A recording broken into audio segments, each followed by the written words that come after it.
अस्सलाम वालेकुम। Welcome to my channel voice over by Amansha. I hope कि आप खुश होंगे। कहानी शुरू करने से पहले आपसे रिक्वेस्ट है कि अगर आपको मेरा कंटेंट पसंद आता है तो प्लीज़ मेरे चैनल को सब्सक्राइब करें। आइए कहानी का आगाज़ करते हैं। आज मैं जो तफ्तीशी कहानी आपको सुना रहा हूँ वो एक मुखबिर की है। ये ज़रूरी नहीं होता कि मुखबिर पुलिस का मुलाजिम हो। ये काम आम शहरी भी करते और उजरत वसूल करते हैं। ये काम जुर्म पेशा अफराद भी किया करते हैं। इससे वो पुलिस को खुश भी रखते हैं। मुखबिरों के बगैर पुलिस का काम नहीं चलता। शहर में अगर कोई वारदात हो जाए तो ये मुखबिर लोगों से घुल मिल कर ऐसी राज की बातें मालूम कर लेते हैं जो पुलिस मालूम नहीं कर सकती।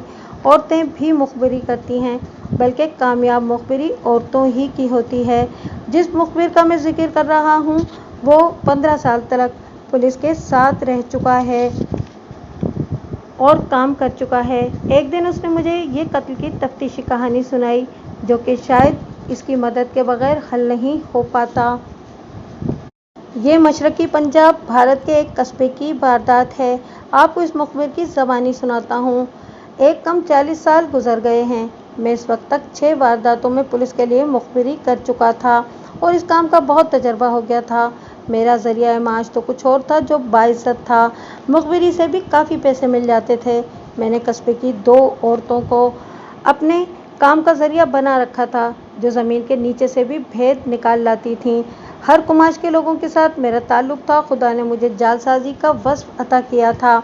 कब्रिस्तान के तकिए में जुआ खेलने वालों और चर्स पीने वाले मलंगों के साथ भी मेरी दोस्ती थी और शहर के मोअज़्ज़िज़ लोगों में भी उठना बैठना था। मैं सरकारी दफ्तरों में लोगों के रुके हुए काम निकलवाया करता था। मातम हिंदू के घर हो, सिख के घर या किसी मुसलमान के घर, मैं वहाँ मौजूद होता था। किसी को भी मालूम नहीं था कि मैं पुलिस का मुखबिर हूँ। हालांकि मैं अक्सर थाने जाया भी करता था, लेकिन लोग गालिबन ये समझते थे कि मैं किसी का कोई काम करवाने जाता हूँ।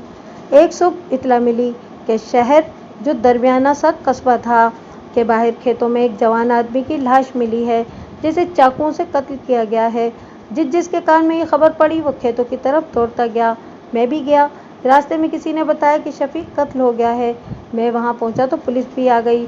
थानेदार मुसलमान था। ये इन थानेदारों में से था जो मुखबिरों से तफ्तीश कराते हैं और फेटी चढ़ाकर इकबाल जुर्म कराते और वादा माफ गवाह बनाने की कोशिश करते हैं। फिर भी ये थानेदार कोई नालायक और बददयानत आदमी नहीं था। इसका रिश्वत का रेट वाजबी था।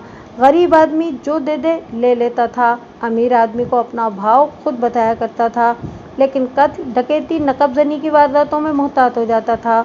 ये बड़ी संगीन वारदातें होती हैं। तफ्तीश दिल लगाकर करता था, मगर मुखबिरों पर इसे ज़्यादा ही भरोसा था। इसने ज़िंदगी में अच्छे काम भी किए, बुरे भी किए। शायद बुरे ज़्यादा किए होंगे, लेकिन जिस तरह इसने खुदा के हुजूर अपनी जान का नजराना पेश किया था, इससे इसके गुनाह बख्शे गए हैं। वो शहीद हुआ था।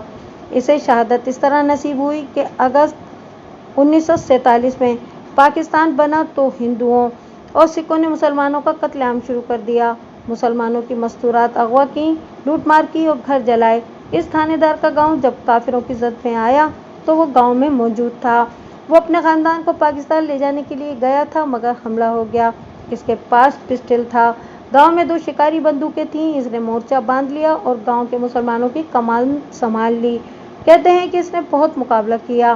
पिस्टल की गोलियां ख़त्म हो गईं तो एक बूढ़े रिटायर्ड सूबेदार के हाथ से शिकारी बंदूक ले ली। इसकी ललकार ने गांव के मुसलमानों के हौसले बुलंद रखे। उसने एक काम यह भी किया कि गांव में सिखों के 4-5 घर थे। इनमें 7-8 जवान औरतें थीं। उसने इन औरतों को एक मकान की छत पर खड़ा करके बलवाइयों को ललकार कर कहा, अगर तुम लोग वापस न गए तो तुम्हारी इन औरतों को बेलिबास कर दूंगा। हमलावरों के पास भी चंद एक बंदूकें थीं। बाकी सब बर्छियों, कुल्हाड़ियों और किरपानों से मुसल्लह थे। इनकी तादाद 1000 के लगभग थी। इन पर अपनी औरतों की बेहुरमती का कुछ असर न हुआ। थानेदार ने 2 आदमी बुलाकर 2 औरतों के कपड़े फाड़ दिए। बलवाई हमले के लिए किसी न किसी तरह से आगे बढ़ने की कोशिश बार बार करते थे। वो जिधर से भी आते थे एक ही गोली इन्हें रोक लेती थी। मुसलमान औरतों ने इस दौरान ईंटें और पत्थर इकट्ठे करके छतों पर रख लिए। शाम को बलवाई नाकाम होकर चले गए। थानेदार ने तमाम मुसलमानों को वहां से निकाला और खुद निगरानी के लिए पीछे रहा। उसका अपना खानदान भी निकल गया।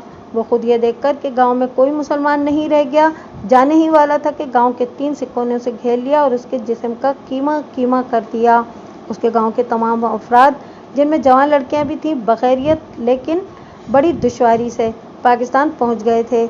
इसकी शहादत का ये वाक़या मुझे एक थानेदार ने ही 1949 में सुनाया था। वो मगविया लड़कियों की बाजियाबी के लिए मशरक़ी पंजाब गया था तो इसे इस गांव के सिखों ने बताया था।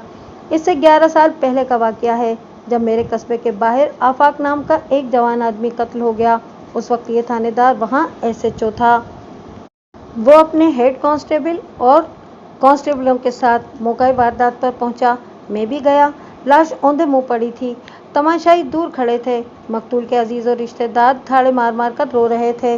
तमाशाइयों में से किसी ने मुझे बताया कि मकतूल शाम के बाद घर से निकला था, फिर घर नहीं गया। उसका बाप उसे ढूंढता रहा था।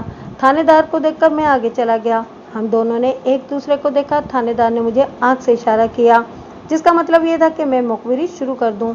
मैं वहीं खड़ा रहा। वहाँ से कुछ मालूमात हासिल करनी थी। खोजी को बुलाया गया। वहाँ 3 किस्म के खुरे थे, एक मकतूल के और एक नंगे पाँव के। लाश जिस खेत में पड़ी थी वहाँ हल चला हुआ था, मट्टी नरम थी, इस पर खुरे साफ थे। नंगे पाँव वाला खुरा लाश के बिल्कुल करीब दिखाई दे रहा था। मैंड पक्की थी, वहाँ उसका कोई निशान न था। खोजी ने 20-25 कदम दूर यही खुरा ढूंढ लिया। यह आदमी नंगे पाँव कब्रिस्तान की तरफ से आया था। वहाँ से कब्रिस्तान 200-250 गज के फासले पर था। लाश के करीब से ये खुरा शहर की तरफ गया। 2-3 खाली खेतों में भी ये खुरा नजर आया। मकतूल का खुरा जो मौका वारदात पर था, उसके पाँव के ये निशान बताते थे कि उसने कातिल का मुकाबला करने या चाकू के वार रोकने की कोशिश की है। इन्हीं पर नंगे पाँव के साफ निशान थे और इनमें एक और जूती का भी निशान था, जो ज़्यादा साफ नहीं था। नंगे पाँव वाला चूँकि कब्रिस्तान की तरफ से आया था, इसलिए मकतूल का खुरा अभी खोजी ने इधर तलाश किया। एक कच्ची कब्र के करीब मट्टी कच्ची थी, वहाँ ये खुरा मिल गया। तीसरा खुरा कहीं और न मिला। खोजियों की उस्तादी को खोजी ही समझ सकते हैं। इस खोजी ने बताया कि मकतूल कब्रिस्तान की तरफ से आया, नंगे पाँव वाला भी इधर से ही आया, लेकिन मकतूल के रास्ते से ज़रा हटकर। यहाँ आकर नंगे पाँव वाले ने उस पर चाकू से हमला किया। मकतूल मर गया तो नंगे पाँव वाला कुछ देर उसके पास खड़ा रहा। वो शायद ये देख रहा होगा कि इसका शिकार मर गया है या अभी जिंदा है। यह भी हो सकता है कि वो मकतूल की जेब से रकम निकालने के लिए रुका या बैठा हो। तीसरे खुरे के मुतालिक खोजी ने बताया कि कातिल का हो सकता है, और यह भी हो सकता है कि कातिल के बाद ये आदमी उधर से गुजरा और लाश देखने के लिए रुक गया। लाश की जामा तलाशी ली गई। इसकी जेब में एक पैसा भी नहीं था। लाश पर 3 जख्म थे, एक पीठ पर और 2 सामने सीने में। खून बहुत ही ज़्यादा निकला था। थानेदार ने कहा कि आला कत्ल ने दिल को चीर दिया है। लाश पोस्टमार्टम के लिए भिजवा दी गई। थानेदार ने मकतूल के बाप से ज़रूरी बातें पूछीं। मैं भी इसी जगह का रहने वाला था और मकतूल को अच्छी तरह जानता था। कोई 6-7 महीने गुजरे, उसने अपनी बीवी को तलाक दे दी थी। उसके साथ मकतूल ने 7 साल गुजारे थे। 3 महीने गुजरे, उसने दूसरी शादी की थी। कत्ल की ये भी एक माकूल वजह थी। मकतूल के बाप ने तलाक की वजह बताई कि औलाद नहीं होती थी। दूसरी वजह यह कि पहली बीवी का चाल चलन मशकूक था। मियाँ बीवी में नाचाकी रहती थी। बीवी के मुतालिक मकतूल के बाप ने बताया कि झगड़ालू तबीयत की नहीं थी, बोलती कम थी, रोती ज़्यादा थी। थानेदार ने बाप से पूछा कि ये मुमकिन हो सकता है कि पहली बीवी के भाइयों या बाप ने उसे इंतकामन कत्ल किया हो या करवाया हो। बाप ने कहा कि ये मुमकिन हो सकता है। पहली बीवी के एक भाई ने मकतूल को बड़ी सख्त धमकी दी थी। अल्फाज ये थे कि तुम दूसरी शादी करके देखो, तुम्हारे माँ बाप सारी उम्र रोते रहेंगे। थानेदार ने ये समझकर कि कत्ल का बायस ये तलाक और दूसरी शादी है, मुझे कहा कि मैं पहली बीवी, इसके भाइयों और बाप को थाने आने को कहूँ। तमाशाइयों में पहली बीवी का एक भाई मिल गया। मैंने उसे थानेदार का पैगाम दिया और ख़ुद थानेदार के पास चला गया। उसने 2-3 आदमियों को साथ बिठाकर कागजात तैयार किए और मुझे इशारा किया कि मैं इसके साथ रहूं। कागजी कार्रवाई से फारिग होकर वो मुझे अपने साथ थाने ले गया। रास्ते में उसने मुझसे पूछा कि मकतूल और पहली बीवी के भाई किस कुमाश के लोग हैं। मैं सबके अंदर बाहर के हालात से वाकिफ़ था। मैंने थानेदार को बताया कि मकतूल फोका आदमी था। ये इसका दिमागी मर्ज था कि अपने आप को हीरो समझता था, बड़ हाँकता था और दोस्तों को अपने माश के झूठे सुनाता रहता था, जो फर्जी और बेबुनियाद होते थे। गीबत का आदी था। हिंदुओं और सिखों की 4-5 खूबसूरत लड़कियों के मुतालिक अक्सर कहा करता था कि इस पर मरती हैं। हकीकत ये थी कि इसमें कोई ऐसा वस्फ नहीं था जिसकी बदौलत कोई इसे ज़रा सी देर के लिए भी पसंद करता। दरमियाने दर्जे का शख्स था, यानी ना अमीर था ना गरीब। ख़ानदान में कोई बुराई नहीं थी। ये इस ख़ानदान का वाहिद फ़र्द था जो गलत रास्ते पर चल पड़ा था। कब्रिस्तान में एक तकिया था जहाँ ज्वारी जुआ खेलने जाया करते थे। जुए का एक अड्डा और भी था जहाँ हिंदू, सिख और मुसलमान भी जाते थे। मकतूल को चंद मरतबा वहाँ भी देखा गया था। वो आदि जुएबाज नहीं था। मैंने सुना था कि चर्च के कश भी लगा लेता है। इन बुरी आदतों के बावजूद इसे गुंडा बदमाश नहीं कहा जा सकता था। उसका अच्छे लोगों में भी उठना बैठना था। अमली तौर पर वो कुछ भी नहीं था। ज़बान से बहुत कुछ था। खुदा ने उसे चेहरा मोहरा भी मामूली सा दिया था और जिस्म का भी कमज़ोर था। इसकी पहली बीवी के भाइयों के मुतालिक मैंने थानेदार को बताया कि दोनों दिलेर नौजवान हैं, अपनी इज्जत की हिफाजत करते हैं और इज्जत पर हाथ डालने वाले की गर्दन मरोड़ सकते हैं। किसी महफिल में भी बैठ जाएं तो मालूम होता है कि मर्द बैठे हैं। इनमें छोटा भाई, जिसकी उम्र इस वक्त 20-21 साल थी, कुछ ज़्यादा ही दिलेर था। उसके जिस्म में जान भी थी, लेकिन बिलावजह किसी के मुँह आने वाला लड़का नहीं था। इज्जत करता और इज्जत कराता था। मैंने थानेदार को बताया कि इस लड़के ने किसी वजह से इश्तियाल में आकर अगर मकतूल को कत्ल कर दिया है तो मैं हैरान नहीं हूँगा।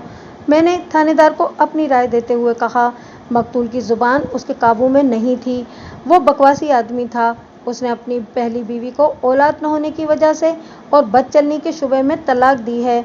तलाक देकर उसने अपनी बीवी के भाइयों को कोई ऐसी बात कह दी होगी या ताना दिया होगा जिससे मुश्तइल होकर दोनों ने मिलकर या दोनों में से किसी एक ने उसे कत्ल कर दिया है। अगर ऐसी बात है तो कातिल छोटा भाई होगा। हम थाने में दाखिल होने लगे तो थानेदार ने मुझे कहा कि तुम जाओ और अपना काम शुरू कर दो। शाम से पहले पहले रिपोर्ट देना। ड्यूटी 2 और मुखबिरों को भी दी गई। मैंने सबसे पहले इन 2 औरतों को पकड़ा जो मुझे मुखबिरी में मदद दिया करती थीं। मेरी अपनी बीवी को फौत हुए 1 साल हो गया था। घर में मेरी छोटी बहन और वालदा थीं। मेरे ख़ानदान में एक खाला और एक फूफी और इन दोनों की 2 बेटियां जवान थीं। मैंने इन्हें बताए बगैर कि मैं पुलिस के लिए मुखबिरी कर रहा हूँ, इनसे मकतूल के घर के हालात और इसकी दूसरी बीवी के मुतालिक बहुत सी बातें पूछीं।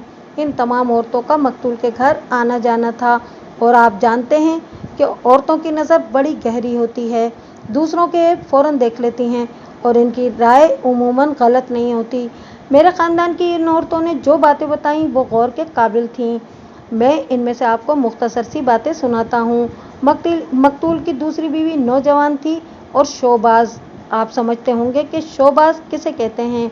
अपने आप को हसीनाए आलम समझती थी। अपने खामिद की तरह वो भी बढ़ हाँकती थी। उसने कई औरतों से कहा था कि मेरे खामिद ने मेरी खातिर अपनी पहली बीवी को तलाक दी है क्योंकि वो बदसूरत थी और वो किसी पीर फ़कीर की बद्दुआई हुई थी, इसलिए इसको उसने तलाक दे दी थी और इसके बतन से बच्चा भी पैदा नहीं हुआ था। ये लड़की इतनी ही मुँहफट और बेशर्म थी जितनी पहली बीवी खामोश और शरीफ। पहली बीवी के मुतालिक तमाम औरतें राय देती थी कि शरीफ है और इस पर बदचलनी का इल्ज़ाम इसे तलाक देने के लिए लगाया गया है। औलाद से महरूमी की जिम्मेदारी अकेली इस औरत पर नहीं डाली जा सकती थी। शाम से पहले पहले एक मुखबिर औरत नहायत आला किस्म की खबरें ले आई।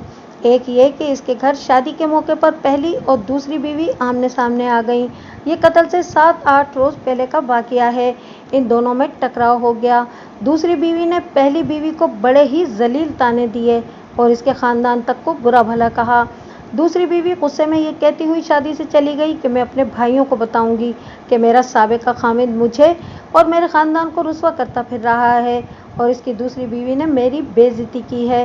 ये तो मैं भी जानता था कि मकतूल अपनी बीवी को जहाँ बैठता रुस्वा करता था और उसके ख़ानदान को भी नहीं बख्शता था। ये इसकी आदत थी। मुझे ये मालूम नहीं था कि इसकी दूसरी बीवी की भी यही आदत और जहनीत है। दूसरी बीवी के मुतालिक एक और इंकिशाफ हुआ। इसके एक नौजवान के साथ मरासिम थे। ये नौजवान उसके रिश्ते का उम्मीदवार था। मंगनी नहीं हुई थी, रिश्ते का वादा दिया गया था जिसे ज़ुबान देना कहते हैं। ये लड़का लड़की के पड़ोस में रहता था। मकतूल ने पहली बीवी को तलाक दी तो इस लड़की के रिश्ते की कोशिश करने लगा। मैंने उड़ती उड़ती सुनी थी कि मकतूल के बाप का एक मकान और भी था लड़की वालों ने मुतालबा किया कि दूसरा मकान लड़की के नाम रजिस्ट्री करा दिया जाए। वो मान गए और मकान लिख दिया। अब इस खबर की तस्दीक हो गई। हो सकता है कि लड़की वालों ने कुछ नकद भी लिया हो। वो लोग कुछ ऐसे ही थे। बहरहाल पहले उम्मीदवार को दिया हुआ वादा तोड़कर शादी मकतूल के साथ कर दी गई। मैं यकीन से तो नहीं कह सकता था, शक पक्का था कि मकतूल ने इस उम्मीदवार को भी ताने दिए होंगे। मुझे मालूम हुआ कि इस लड़की ने शादी तो मकतूल के साथ कर ली, लेकिन पहले उम्मीदवार के साथ मरासिम कायम किए रखे। लड़की अक्सर मैके आती रहती थी। इनकी मुलाकातें कोठे पर होती थीं। किसी पड़ोसन ने देखा भी था। बाद में मकतूल के वालिदैन से थानेदार ने पूछगछ करके कहलवाया था कि शादी के बाद लड़की मैके ज़्यादा जाती थी और 1-2 रातें वहाँ रहती थी। मैंने शाम को थानेदार को ये मालूमात दी तो इसने लड़की के पहले उम्मीदवार को भी मुश्तबा अशखास की फहरिस्त में लिख लिया। इस वक्त तक थानेदार पहली बीवी के दोनों भाइयों को मुश्तबा बिठा चुका था। वो थाने में मौजूद थे। मुझे मालूम नहीं कि थानेदार ने इन्हें क्या क्या चक्कर दिए और कैसे कैसे सवाल पूछकर ये फैसला किया कि इन्हें थाने से जाने न दिया जाए। मुझ पर थानेदार को भरोसा था और हमारे ताल्लुकात दोस्ताना भी थे। वो मेरी उस्तादी से मरूफ भी था। मेरे पूछने पर उसने मुझे बताया कि पहली बीवी ने बयान दिया है कि मकतूल की दूसरी बीवी ने उसे ताने दिए थे, मगर उसने ये नहीं बताया कि उसने अपने भाइयों को बताया था। गोया मेरी हासिल की हुई खबर की तस्दीक हो गई। इसके भाइयों ने लंबी और माहिराना जिरह में ये बता दिया था कि मकतूल इन्हें और इनकी बहन को बदनाम करता फिरता था। छोटा भाई एक बार भड़क उठा था। इसे माँ बाप ने और बहन ने ठंडा किया था। पहली बीवी से जिरह में जो हासिल हुआ उसमें यह भी था कि मकतूल उसे मुख्तलिफ लड़कियों के अपने माशके सुनाता रहता था और कहा करता था कि 2 हिंदू लड़कियां मेरी खातिर मुसलमान होने को तैयार हैं। ऐसी बातें उसने शादी के फौरन बाद शुरू कर दी थीं। गोया ये बीवी 7 साल ये बातें सुनती और सहती रही। बीवी ने थानेदार को जो अपनी राय दी थी वो ये थी कि मकतूल खाली बर्तन था। कभी कभी चर्च पीकर आता था। बदबू से बीवी को मतली होने लगती थी। उसे इसके मरने का कोई अफसोस नहीं था। उसने कहा था कि मकतूल दरअसल बुज़दिल और डरपोक आदमी था, मगर अफलातून बनने की कोशिशें करता रहता था। थानेदार ने मुझे बताया कि उसने मुतालिका बीवी से पूछा कि 7 साल औलाद क्यों ना हुई, किस में नुक्स था। बीवी ने बताया कि उसने दूसरी शादी कर ली थी। अगर जिंदा रहता तो सबको मालूम हो जाता कि नुक्स किस में था। शाम को ही थानेदार ने पहली बीवी के घर की तलाशी ली। कुछ भी ना मिला। आला कत्ल ना मिला और खून आलूद कपड़ों का भी सुराग ना मिला। थानेदार ने पहली बीवी के भाइयों को धमकी दी कि वो मान जाएं, वरना थाने में इनकी हड्डी पसली एक हो जाएगी। पहली बीवी ने बैन करते हुए कहा कि मरदूद जिंदा रखा तो मुसीबत बना रखा, मर गया तो भी मुसीबत बन गया है।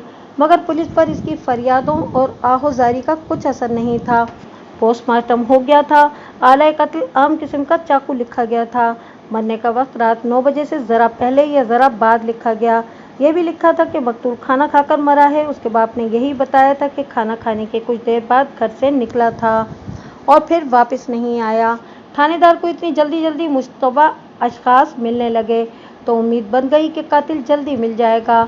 उसने रात को भी तफ्तीश जारी रखी। खोजी को अपने साथ रखा। दूसरे 2 मुखबरों ने भी कुछ मालूमातें लाकर दी। वो मेरी मालूमात से मिलती जुलती थीं। थानेदार ने मकतूल की दूसरी बीवी और उसके पहले उम्मीदवारों को बुला लिया। पहला उम्मीदवार आया। थानेदार ने उसे बिठाया। आधे घंटे बाद दूसरी बीवी भी आ गई। मैंने उसे उसकी शादी से बहुत पहले देखा था। अब वो अभी पर्दे में बैठी नहीं थी। थानेदार ने उसके उम्मीदवार के साथ तकरीबन 1.5 घंटा सिर्फ किया और उसे कांस्टेबल के कमरे में बिठाकर मुझे थाने के पीछे ले गया। उसने बताया कि लड़का मान गया है कि लड़की के साथ उसके ताल्लुकात थे। उसने ये भी बताया कि शादी के बाद मकतूल ने उसे ताना दिया था और कहा था कि तुम इस लड़की के काबिल नहीं हो, वो तो मुझ पर जान देती थी। उम्मीदवार ने थानेदार को बताया कि गुस्से की बजाय उसे हंसी आ गई थी कि इस जैसा बेकार और बूढ़ा शख्स, अगर इसे पता चले कि उसकी दुल्हन किस पर जान देती है तो इसका क्या हाल हो। थानेदार की जरा तकरीबन नाकाम रही। उसने इन सब के खुरे खोजी को दिखाए। किसी का भी खुरा मौका वारदात के खुरों से नहीं मिलता था। उनके पाँव नंगे करके भी खुरे देखे गए, बहुत फर्क था। उसने इस नौजवान के मुतालिक राय दी कि ये कातिल नहीं हो सकता। ताहम अभी लड़की को पूछगछ और जिरह की चक्की में पीसना बाकी था। थानेदार ने मुझे कहा कि वो सुबह से वर्दी पहने हुए है और थक भी गया है, इसलिए नहाने और कपड़े बदलने जा रहा है। उसने एक नाजुक सी ड्यूटी मेरे सुपुर्द कर दी। वो ये थी कि मैं लड़की को डराऊं, धमकाऊं और उससे कुछ उगलवाने की कोशिश करूं। वो मेरी रहनुमाई भी कर गया। ये काम मेरे लिए मुश्किल नहीं था, क्योंकि लड़की थाने में तन्हा बैठी थी। इसकी शोखी और शोबाजी खत्म हो चुकी थी। रंग पीला पड़ गया था और वो तसल्ली दिला से ढूंढ रही थी। मैं इसके पास जा बैठा तो उसके चेहरे पर कुछ रंग आ गया। पूछने लगी कि उसे क्यों बुलाया गया है और उसके साथ कैसा सलूक होगा। मैंने उसके सर पर हाथ फेर कर कहा कि मैं पुलिस का मुलाजिम नहीं हूँ। मैं सुबह से यहाँ इसलिए मौजूद हूँ कि यह हादसा मेरे अपने लोगों के साथ हुआ है। थानेदार मेरा दोस्त है और मैं इस कोशिश में हूँ कि तुम में से किसी को कोई तकलीफ और परेशानी ना हो। तुम डरो नहीं। मेरी यहाँ मौजूदगी में तुम्हें कोई परेशान नहीं करेगा। लेकिन तुम्हारा खामिद कत्ल हो गया है, पुलिस कातिल की तलाश में है। बहुत सी बातें ऐसी हैं जो तुम्हारे सिवा और कोई नहीं बता सकता। जब तक तुम ये बातें नहीं बताओगी, कातिल को पकड़ना मुश्किल होगा। उसने पूछा, मैं क्या बता सकती हूँ? मुझे क्या मालूम कि उसे किसने कत्ल किया है? मैंने उसे कहा कि ये याद रखना कि ये थाना है। पुलिस को बहुत सी बातें मालूम हो चुकी हैं। वो लड़का भी बाहर बैठा है जिसके साथ तुम्हारा रिश्ता तय हुआ और तुम्हारे वालिदैन ने तोड़ दिया। थानेदार उसका बयान ले चुका है। वो इतना कच्चा आदमी साबित हुआ है कि उसने बता दिया है कि तुम्हारे उसके साथ ताल्लुकात हैं। उसने और भी बहुत सारी बातें थानेदार के आगे उगल दी हैं। अब अगर तुमने थानेदार के आगे झूठ बोला तो वो शक करेगा कि तुमने अपने खामिद को इस लड़के के साथ मिलकर कत्ल कराया है। लड़की का रंग लाश की तरह सफ़ेद हो गया। इसके होंठ कांपने लगे। डर और शर्म से उसने सर झुका लिया। अचानक सर उठाकर उसने कहा, खुदा की कसम, मुझ में इतनी हिम्मत नहीं कि चूहे को भी मार सकूं। ये कैसे हो सकता है कि मैं खामिद को मरवा दूं? मैंने उसे कहा कि वो घबराए नहीं, लेकिन ये भी दिल से निकाल दे कि पुलिस उसके गलत बयान को तस्लीम करेगी। मैंने उसे कहा, मुझे सारी बातें बिल्कुल सही सही बता दो। मैं उनके मुताबिक तुम्हें मशवरा दूंगा और थानेदार से बात कर लूँगा। अब ज़रा तसव्वुर में अपने आप को थाने में मुश्तबा की सूरत में बैठा हुआ देखें। वारदात कत्ल की है। पुलिस को आपके साथ कोई हमदर्दी नहीं। थानेदार आपके साथ जो सलूक चाहे कर सकता है। आपको हवालात में बंद कर सकता है, अंदर ले जाकर उल्टा लटका सकता है। इन हालात में आप ऐसा महसूस करेंगे जैसे आप सैलाब में डूब रहे हैं। आपको कोई झूठी तसल्ली दे तो भी आप उसके पाँव में बैठ जाएंगे। यही हालत उस लड़की की थी। वो नौजवान लड़की थी, खौफ से कांप रही थी। मैंने ये कहकर कि उसके खामिद के कत्ल का शक किया जा रहा है उसके ऊपर, तो उसका खून खुश्क कर दिया। और जब मैंने उसे तसल्ली दी तो उसने मेरे आगे अपना सीना खोल दिया। उसने सिर्फ यही तस्लीम नहीं किया कि अपने पहले उम्मीदवार के साथ उसके मरासिम थे, बल्कि ये भी बता दिया कि उसने इस उम्मीदवार के साथ भागने की बातें भी की थीं। मगर उम्मीदवार कहता था कि खामिद जिंदा है, ये कमबख्त मर जाए या तो फिर हमारी शादी हो सकती है। मैंने लड़की पर थानेदारों की तरह सवाल पर सवाल फेंका। इसने बताया कि इस नौजवान ने कत्ल की कभी बात नहीं की थी। अपने खामिद के मुतालिक उसने वही राय दी जो पहली बीवी ने दी थी। उस लड़की ने अपने खामिद को काबिल नफरत कहा। उसने ये भी बताया कि खामिद इसे अपने माशके सुनाता रहता था और बहुत ही खोखली बातें करता था। चर्च पीकर जब आता था तो बदबू के अलावा बड़ी ही हकीर और कमीनी सी बातें करता था। यह खामिद इसे किसी पहलू पसंद नहीं था, जज्बाती पहलू से भी नहीं। सिर्फ मकान के लालच पर उसके माँ बाप ने उसे इस आदमी के साथ ब्याह दिया था। उसने बताया कि कभी पैसे लाता था और उसको देता था और कभी पैसे ले जाता था। पैसे रात को आकर दिया करता था। जाहिर है कि जुए की रकम होती थी। उसने दूसरी बीवी ने यह भी बताया कि मकतूल को बाप ने कई बार कहा था कि वो बुरी सोसाइटी छोड़ दे, लेकिन वो थानेदार और तहसीलदार की दोस्ती की डेंगे मार मार कर बाप को लाजवाब कर दिया करता था। लड़की ने बताया कि कत्ल की रात वो शाम का खाना खाकर घर से निकल गया। रात 11-12 बजे तक ना आया तो लड़की ने उसके बाप को जगा कर बताया, इससे पहले मकतूल इतनी देर तक कभी बाहर नहीं रहा था। उसका बाप बाहर चला गया। उसकी माँ भी जाग उठी। बाप मालूम नहीं कहाँ कहाँ ढूंढता रहा और बहुत देर बाद वापस आया। इससे पता चला कि इसे एक आदमी मिल गया था जिसका मेल मुलाकात मकतूल के साथ था। बाप ने इसे बताया कि उसका बेटा घर नहीं आया। उस शख्स ने उसे बताया कि उसने उसके बेटे को कब्रिस्तान के तकी पर शाम के बाद देखा था। कोई 2 घंटे बाद वो वहां से चला गया था। बाप तकी पर गया, वहां मलंग सोए हुए थे। उन्होंने चर्च के नशे में बाप को कोई काबिल एतबार जवाब न दिया। सुबह सवेरे किसी मोहल्ले वाले ने आकर